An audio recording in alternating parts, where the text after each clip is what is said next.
sanitary pads. Okay.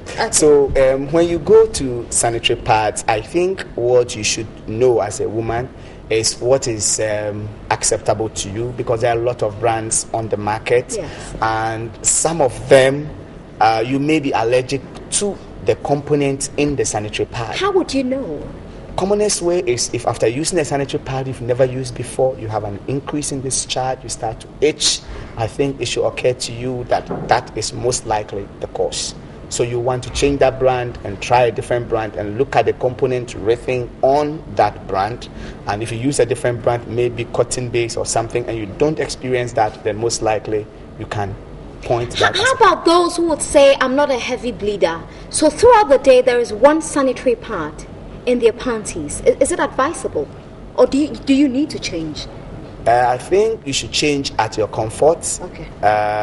We as gynecologists use a number of sanitary pads you change in a day to assess the heaviness of a bleed. But if you change once or twice a day, fine. But if you are the type who cannot stay with blood on you and you want to change 4 times a day, that's fine. And the tampons are okay? Tampons are fine as long as you don't forget about them. What, you have instances where women forget they have tampons in Yes, them? people do forget, and that results in discharge, and they report to hospital thinking there's something else, only for you to find that it was a leftover tampon there. Oh, wow. Yeah. Okay, douching. Douching is not recommended. There is no basis for it. I don't think you need it. Like I said, the vagina can clean itself, and when you look at the principle of douching, you are most likely going to push up even organisms to places where they shouldn't be, because there is a sharp division between the vagina and the uterus, that's the womb. And there are a lot of organisms in the vagina, but virtually nothing in the womb. Okay. If any organism gets there, it becomes a serious infection.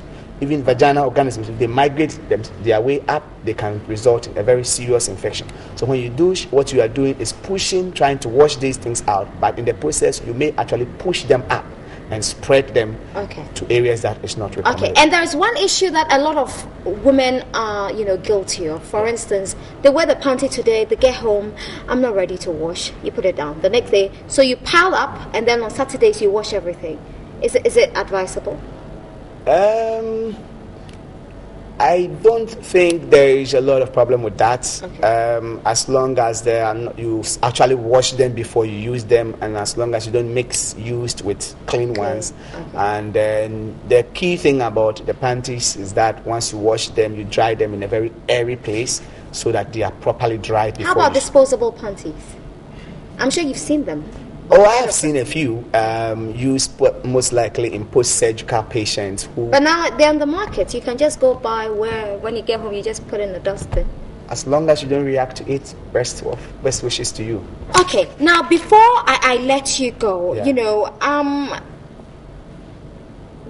if for instance you just said that it's advisable to see your gynae once a year, at least. Okay, and so before I even think of seeing my gynae on June 19th, yes, because that is the day you want to go. I want to go. That's my birthday, so I keep it on my calendar. On June 19th, I need to see my gynae. Yeah.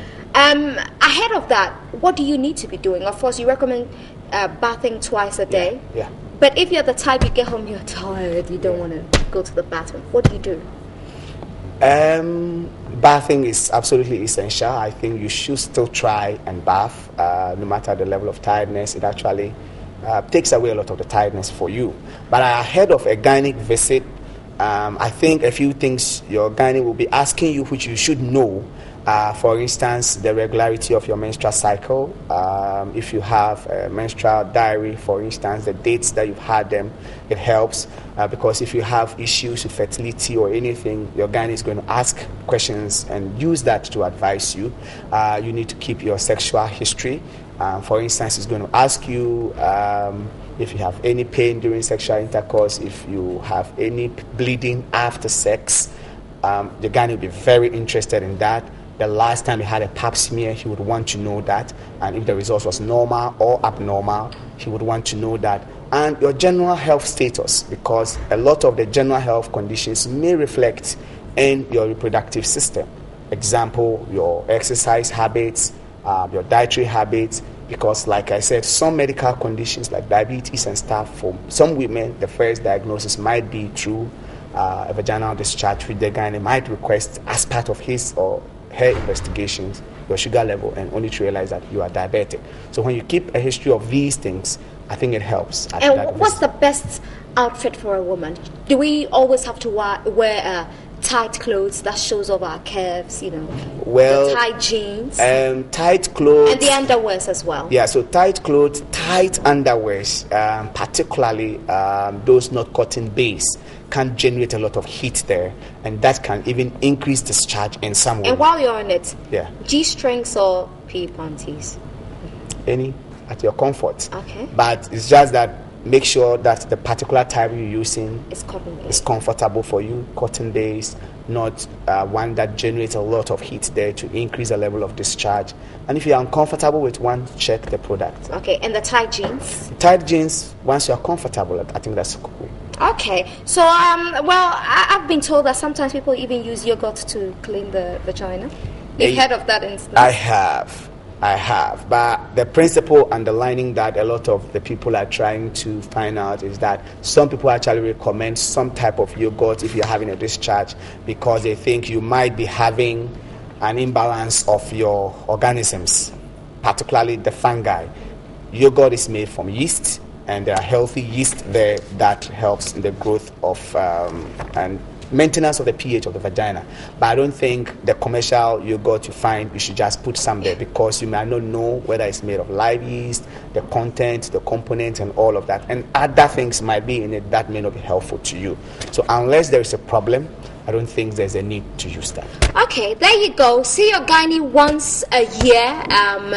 That is if you think that the vagina is so okay. You give your vagina a clean bill of health. Well, it's advisable to see your gynae once a year. Yeah. If he's not expensive. He certainly will not be. Fortunately, there are quite a number of gynecologists around. It's not majority of them are men. Yeah, in Ghana, but elsewhere we have quite a number of women. Why is it so? Why is the trend so in Ghana? I think the fundamental issue is that our medical school intake is predominantly men, and now we are getting a lot of women, so the ratio is imbalanced. And somehow, women don't like dealing with women, maybe. So that might be the reason for it. And also because it's a surgical discipline, it's very time consuming, and women who are family oriented will not like to go in there. But we are getting a few women coming in. Yeah. So I can understand why women wouldn't want to work on women. I mean, the picture is not it. Anyway. You're still watching New Day. Thank you very much, Dr. Titus Bayer. He's a gynecologist from the Kolebu Teaching Hospital, and we've been talking about keeping the vagina clean.